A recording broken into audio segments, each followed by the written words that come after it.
Olá, aqui quem fala com você é o Reverendo Ricardo Chaves Fukuzawa, pastor presbiteriano. E hoje teremos mais um estudo bíblico da nossa Igreja Presbiteriana do Brasil. Nós estudaremos hoje o Catecismo Maior de Westminster. Hoje que eu me refiro, dia 24 de junho de 2020, e trata-se do nosso 14º estudo online. Hoje trataremos sobre a mediação de Cristo e os meios de graça. Este assunto está contido na pergunta de número 152 até a pergunta de número 154. Comecemos com a pergunta de número 152. O que cada pecado merece da parte de Deus? Todo pecado, até o menor, sendo contra a soberania, a bondade e a santidade de Deus, e contra a sua justa lei, merece a sua ira e maldição, nesta vida e na vindoura, e não pode ser expiado, senão pelo sangue de Cristo. Agora que nós lemos, vamos examinar mais de perto este texto. E aí nós vamos perceber que existe um mesmo assunto, o assunto é o mesmo, que é o pecado, mas existem duas abordagens desse assunto em nosso texto. Você pode perceber aqui, nesta parte em verde, todo pecado, até o menor, sendo contra a soberania, a bondade e a santidade de Deus, e contra a sua justa lei, merece a sua ira e maldição nesta vida e na vindoura. Então, o assunto é o pecado, mas pelo viés das consequências do pecado, a saber, o merecimento de ira e maldição nesta vida e na vindoura. E o outro assunto é que, a partir da vírgula, nessa parte que está sinalizada em laranja, e não pode ser expiado senão pelo sangue de Cristo. Ou seja, a única possibilidade de expiação do pecado é o sacrifício de Cristo Jesus. Então vamos examinar a primeira parte, aquela que estava em verde, ou que está em verde, que trata sobre as consequências do pecado. Para nós entendermos um pouco mais acerca de como apresenta, vamos olhar as informações, ou como essas informações estão organizadas acerca desse assunto. Então o texto começa falando do pecado, sendo contra Deus ou contra a lei. Então o pecado ele agride tanto o ser de Deus, quanto agride a sua lei. Ele será punido com ira na vida presente, em nossos dias, dentro da nossa história, e também será punido com ira na vida futura, ou seja, na eternidade. Vamos começar tratando um pouco acerca do pecado, relembrando aí o que significa pecado, O que é pecado? Então nós temos alguns fundamentos bíblicos que nos ajudam aí a delimitar este assunto pecado. O pecado é um ataque à lei de Deus. Isso está claro na primeira epístola de João, capítulo 3, verso 4. Todo aquele que pratica o pecado também transgride a lei, porque o pecado é a transgressão da lei. Aqui uma definição bem direta, podemos dizer até forense, voltada à ideia de legalidade de lei, ou seja, existe uma lei, uma norma que todos nós devemos obedecer, e quando não fazemos, nós atacamos a lei de Deus, e isto é pecado. O pecado é um ataque também por associação ao ser de Deus. Vejamos esse texto na Epístola de Tiago, no capítulo 4, verso 17. Portanto, aquele que sabe que deve fazer o bem e não faz, nisso está pecando. Aqui é uma outra maneira de distinguir o pecado, a ausência de fazer o bem. A ideia de que se tem um dever a fazer, que é o bem, e quando não se faz isso, ocorre então o pecado. Uma vez que a pessoa, negando fazer o bem, dessa maneira nega também seguir a Deus, que é a fonte de todo bem. Por associação ao bem, a pessoa que não faz aquilo que sabe que deve fazer, peca. Isso está descrito de uma maneira diferente e bem melhor na Epístola de Paulo, não, perdão, a Epístola de Tiago, no seu capítulo 1, verso 17. Portanto, vimos aí a questão do pecado. Vamos parar agora e ver essa questão da punição com ira nesta vida presente. Então, a ira de Deus, primeiramente, é o seu justo desagrado contra o pecado. Ou seja, Deus está indignado contra o pecado de maneira justa. Sodoma e Gomorra, acredito que você deve lembrar-se deste episódio descrito no livro de Gênesis, é um exemplo de como Deus puniu nações por seus pecados em nossa história. Então, neste quadro que você está vendo no meio da tela, tenta registrar o fogo com o qual Deus puniu Sodoma e Gomorra devido aos seus pecados, e como isto acaba ilustrando em toda a Bíblia a maneira de Deus efetuar o julgamento contra os homens. Sodoma e Gomorra se transforma em um tipo de modelo de julgamento, como Deus lida com o pecado nesta vida e na futura. Nesta vida porque Sodoma e Gomorra de fato existiram na história da humanidade e mostram como Deus ele pune o pecador, pune o pecado. Agora, a ira de Deus pode, porém, manifestar-se em uma não intervenção direta. Isto é, em Deus entregar os homens e mulheres à dureza de seus próprios corações. Este texto chama a atenção para algo interessante. Quando pensamos em ira de Deus, geralmente nós temos esta imagem de Sodoma e Gomorra muito clara em nossa mente. Deus punindo com fogo aqueles pecadores. E esquecemos que há uma outra faceta da ira de Deus que ela é menos evidente, mas ela ocorre também, que é Deus entregando as pessoas à dureza dos seus próprios corações. Digamos, uma não intervenção direta, ou seja, não é tão evidente quanto o fogo caindo do céu. Vamos ver os fundamentos bíblicos sobre isso. Veja aqui a epístola agora de fato de Paulo, Romanos 1, verso 18, 24, 26 e 28, é uma combinação desses versículos. Se você quiser vê-los na íntegra, eles estão presentes em todo esse capítulo 1 de Romanos. A ira de Deus se revela do céu contra toda a impiedade e perversão dos homens que detêm a verdade pela injustiça. Por isso Deus entregou tais homens à imundícia. Por causa disso, Deus os entregou a paixões infames. E o próprio Deus os entregou a uma disposição mental reprovável. Então, o que chama a atenção no capítulo 1 de Romanos é a expressão Deus entregar os homens. Deus permite que as pessoas andem conforme o sabor do seu coração. Então, isto é um julgamento de Deus. Embora isso não seja tão evidente quanto cair uma pedra de fogo, como caiu em Sodoma e Gomorra, também é uma manifestação da ira de Deus. E por ser menos evidente, talvez seja mais aterrorizante, porque nós podemos estar conversando com alguém que está sob a ira de Deus, seu coração está endurecido, mas esta pessoa ela tem atitudes como qualquer pessoa comum teria. Por isso, devemos tomar cuidado, sim, pedindo a Deus que nos guarde, para que nós não venhamos a experimentar este tipo de julgamento. E esse pecado também será punido na vida futura. E aí, uma imagem que é bem recorrente, é esta que está no meio da sua tela. Eu vou ler o texto acima. E irão sofrer tormentos pela eternidade, devido à justa manifestação da ira de Deus em punir o pecado. Ou seja, o pecado também será punido não apenas nesse tempo, mas também será punido eternamente. As pessoas ficarão sofrendo no lago de fogo pela eternidade. Há fundamentos bíblicos para isso, aqui em Apocalipse, capítulo 20, verso 14 e 15. Então a morte e o inferno foram lançados para dentro do lago de fogo. Esta é a segunda morte, o lago de fogo.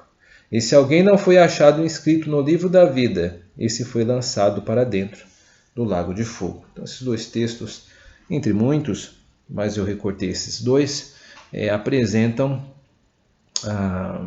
realidade de que aqueles que não se arrependerem dos seus pecados e não entregarem as suas vidas a Cristo e não se abrigarem nele, sofrerão eternamente a pena da segunda morte. Bom, nós vimos as consequências do pecado e vamos agora nos concentrar um pouco na única maneira de expiar este pecado, que é acerca do sacrifício de Cristo. Precisamos relembrar aqui antes disso que todo pecado é uma violação contra Deus e a sua lei. Nós vimos isso agora há pouco. Não importa se você não tenha direcionado diretamente para Ele, isto é, ainda que você tenha prejudicado alguém, o pecado é contra Deus. E aí eu chamo a atenção para o episódio de Davi.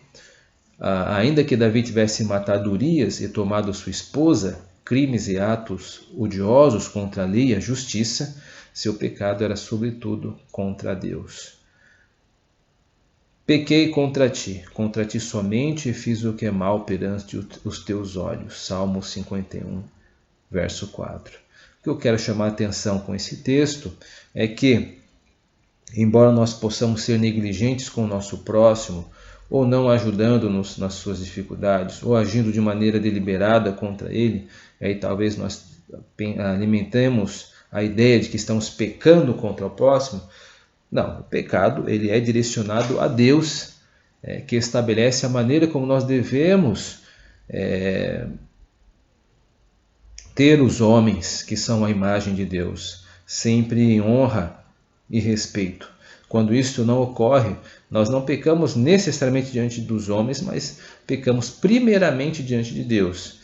Aqui neste episódio terrível, onde Davi toma a Betseba por esposa, e antes disso matando o seu marido, é óbvio que ele cometeu crimes contra a justiça da época, e não só da época, em todas as épocas, mas sobretudo ele pecou diante de Deus, que diz no mandamento, não matarás, e também diz não adulterarás. Então todo ato, ainda que desferido contra o próximo, é antes de tudo um ato contra Deus. E todo pecado não pode ser expiado senão através de Cristo Jesus. Nós temos fundamentos bíblicos para isso, para essa afirmação. 2 aí, em Hebreus capítulo 9, 22, diz assim: com efeito, quase todas as coisas, segundo a lei, se purifica com sangue, e sem derramamento de sangue não há remissão. Agora, em 1 João capítulo 1, verso 7, se porém andarmos na luz, como ele está na luz, mantemos comunhão uns com os outros, e o sangue de Jesus, seu Filho, nos purifica de todo pecado. Então, há aqui uma linguagem acerca do sangue de Cristo. É claro que o sangue de Cristo é uma expressão conhecida como metonímia. Nós usamos uma expressão que fala do sangue, mas que contempla todo o sacrifício de Cristo. É um recorte, o sangue de Cristo, mas que reporta todo o ato, e efeito e consequências de Cristo ter morrido na cruz do Calvário. Então, por causa deste sacrifício, os pecados podem ser perdoados para aquele que tem a Cristo como seu mediador. Porque é um abismo intransponível para a humanidade ir até Deus. Sozinha não há como se aproximar de Deus. É por isso que Deus enviou seu Filho, Deus homem, para sacrificar-se por todos aqueles que nele crê. Então é necessário para que se creia em Jesus Cristo, para que esteja aplicada em si a graça do Senhor para a salvação. Apenas através de Jesus Cristo, enviado por Deus, a humanidade pode reconciliar-se com seu Criador. E aqui é uma bela imagem que tipifica isto, um abismo entre o homem e Deus, mas a cruz, o sacrifício de Cristo, permite o acesso a Deus, apenas e tão somente através de Cristo. Vamos para a pergunta de número 153. O que Deus exige de nós para que possamos escapar à sua ira e maldição em que incorremos pela transgressão da lei? Resposta: para escaparmos da ira e maldição de Deus em que incorremos pela transgressão da lei, Ele exige de nós o arrependimento para com Deus, a fé em nosso Senhor Jesus Cristo e o uso diligente de todos os meios exteriores pelos quais Cristo nos comunica os benefícios de sua mediação.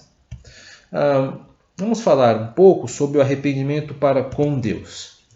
Aqui a palavra de ordem é arrependimento, e aqui na sua tela um tipo de figura, um quadro que remonta a João Batista. Desde o início da proclamação do Evangelho, a exigência para arrependimento e consequente mudança de vida foram apresentadas a quem desejasse servir a Deus. Ou seja, o arrependimento sempre esteve em primeira ordem. Arrependei-vos. Esta é a expressão que ocorre no Evangelho de Mateus. Arrependei-vos porque está próximo o reino dos céus. Esta é a fala de Cristo Jesus, que também foi dita por João Batista, que o precedeu. Portanto, o arrependimento, ele é uma necessidade. Arrependimento entendendo como mudança de vida, abandono das coisas do mundo para as coisas e os valores do reino dos céus. Também é exigido fé em nosso Senhor Jesus Cristo. E aqui uma imagem que também remonta à antiguidade dessa expressão, uma imagem que trata acerca da conversão do carcereiro, né? Aqui está Paulo e Silas representados neste quadro, e o centurião, o carcereiro, com seus joelhos dobrados, né? Perguntando o que deveria fazer para ser salvo. Então, desde o início da proclamação do Evangelho, a exigência na crença de Jesus Cristo como único caminho para Deus foram também apresentadas a quem desejasse servir a Deus. E aí surge o texto que Paulo direciona ao carcereiro, né? Crê no Senhor Jesus e serás salvo tu e tua casa. Bom, vimos até aqui nesta sessão o arrependimento como ordenança, a fé também como ordenança, e agora falta apenas tratarmos um pouco acerca do uso dos meios de graça, e é os meios de graça que estarão em tela na próxima sessão. Nós vamos ver a seguir. Pergunta de número 154. Quais são os meios exteriores pelos quais Cristo nos comunica os benefícios da sua mediação? Os meios exteriores e ordinários pelos quais Cristo comunica à sua igreja os benefícios de sua mediação são todas as suas ordenanças, especialmente a palavra, os sacramentos e a oração, todas as quais se tornam eficazes aos eleitos para a salvação. Então vamos tratar um pouco o que seria os meios exteriores e ordinários. Por exteriores entendemos aquilo que está ao exterior das pessoas, aquilo que é objetivo, que é palpável, que faz parte de elementos externos. E ordinário porque vem da ordem, né, do Senhor, aquilo que nós devemos fazer. Os meios exteriores e ordinários nós vimos, e agora nós vamos tratar mais diretamente acerca da palavra, dos sacramentos e oração, que são comumente conhecidos no meio reformado, chamado de meios de graça. A ideia destes meios de graça é demonstrar que Cristo comunica os benefícios de sua mediação através deles. Então nós temos a palavra, devido ao senhorio de Cristo, ao seu governo representado por essa coroa. A oração, nós a temos porque Cristo nos concede. E os sacramentos também. Tudo isso está dado à sua igreja, representado por nós aí neste quadradinho, que está aí no meio do seu visor. Então, os meios de graça, a saber, a palavra, oração e sacramentos, elas devem ser vistos, os meios de graça devem ser vistos como originários em Cristo. Por que eu estou dizendo isso? Vai ficar mais claro a seguir. Então, a oração, os sacramentos, a saber, o batismo e a ceia do Senhor, e a palavra são dádivas de Jesus Cristo entronizado, ou seja, do nosso Senhor reinante. A ideia de que o homem pode buscar em oração a Deus por si só e ser aceitável por isso está incorreta. Então, existe no meio religioso a ideia de que o homem por si só pode buscar a Deus. Esta ideia não é correta. O que a Bíblia sustenta é que Jesus Cristo que comunica ao coração o desejo e a habilidade para buscar a Deus em oração. O Senhor já havia dito em outros momentos que ninguém pode vir a Ele se o Pai não o trouxer primeiro. Ou seja, é Jesus Cristo que opera no coração do homem e da mulher a fim de que possam orar. Esta ideia de que a pessoa por si só pode buscar a Deus em oração está incorreta. Aliás, devemos tomar cuidado porque a oração ela é instrumento de Deus em nossa vida. A oração, sobretudo, já é uma resposta de Deus para nós. Se nós conseguimos dobrar os nossos joelhos e nos dirigir a Deus em oração, é porque nós já estamos recebendo de Deus graça. A oração ela não pode ser vista de uma maneira utilitária, como infelizmente alguns círculos evangélicos têm sido estimulado com expressões que não são felizes, querendo indicar que se você for uma pessoa, entre aspas, de oração, você receberá tudo o que quer. Não, isto é uma grotesca, um grotesco pensamento. A oração não é um instrumento utilitário para a nossa utilização, para as nossas cobiças e desejos. A oração é um instrumento dado pelo nosso Senhor Jesus Cristo para que possamos ter um relacionamento com o Pai. A ideia de que o homem pode estar apto a participar por si mesmo dos sacramentos também está incorreta. Ou seja, não é correto se orgulhar por se batizar ou se orgulhar por participar da ceia do Senhor, uma vez que esses elementos são dados pelo Senhor a fim de que possamos ter um relacionamento com Cristo ou com Deus através deles. É Jesus Cristo que comunica ao coração o desejo e a habilidade para participar dos sacramentos. Ou seja, se nós participamos do sacramento, é porque o nosso Senhor nos dá condições para isso, e não porque isso vem diretamente de nós mesmos. De maneira semelhante, a ideia que o homem pode ser convencido do pecado e graça de Deus por si só, através da leitura da Bíblia, está incorreta. É Jesus Cristo que ilumina o coração do pecador, instala o desejo por Deus e sua vontade através da leitura da palavra de Deus. Então a ideia de que as pessoas podem chegar-se a Deus pelo seu próprio esforço não é completa, ela está equivocada em parte, porque este esforço tem que ser entendido como Cristo nos dando fome e sede da tua palavra para que possamos buscar a Deus. Então, é claro que isso exige diligência da nossa parte, mas não podemos transformar os instrumentos de Cristo, que são meios de graça para a sua igreja, qual o Senhor comunica a sua graça, como se fossem pertencentes a nós mesmos. Fundamentos bíblicos para isso nós temos, eu demonstro alguns aqui. Porque quem sou eu e quem é o meu povo para que pudéssemos dar voluntariamente estas coisas? Porque tudo vem de ti e das tuas mãos todamos. Primeiro livro de Crônicas, capítulo 29, verso 14, trata-se da oração de Davi. Converte-nos a ti, Senhor, e seremos convertidos. Esta oração no livro de Lamentações do profeta Jeremias. E, por fim, porque é Deus quem efetua em vós tanto o querer como realizar segundo a sua boa vontade. Portanto, devemos ter sempre em claro que esses instrumentos da graça são dados pelo Senhor para que possamos recorrer a Ele por Ele mesmo. Considerações finais.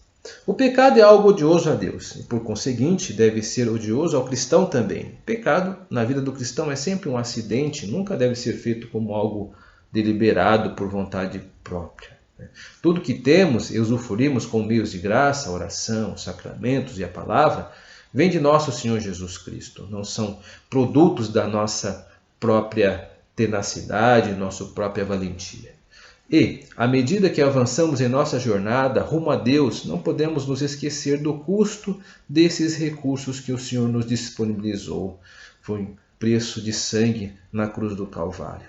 Utilizá-los é a melhor maneira de demonstrar que habita em nosso peito um coração grato a Deus. Quer demonstrar gratidão ao Senhor? Ore. Quer demonstrar gratidão ao Senhor? Leia a sua palavra. Ouça a pregação do Evangelho. Quer demonstrar gratidão a Deus? Não negligencie os sacramentos. Essas são ações de um coração onde pulsa de fato o sentimento de gratidão a Deus, e que este possa ser o seu e o meu coração. A todos aqueles que possuem alguma dúvida, deixo esse recado, precisam de indicações de leitura para os temas tratados. Nós estamos disponibilizando um e-mail para o contato, está aí abaixo, no meio do seu visor, ipbitaquaresponde@gmail.com. Espero que esse estudo tenha sido útil e qualquer dúvida, por favor, mande um e-mail. Eu terei muita gratidão, muita alegria para poder responder você e ajudá-lo na sua edificação. Que Deus em Cristo possa nos abençoar. Amém.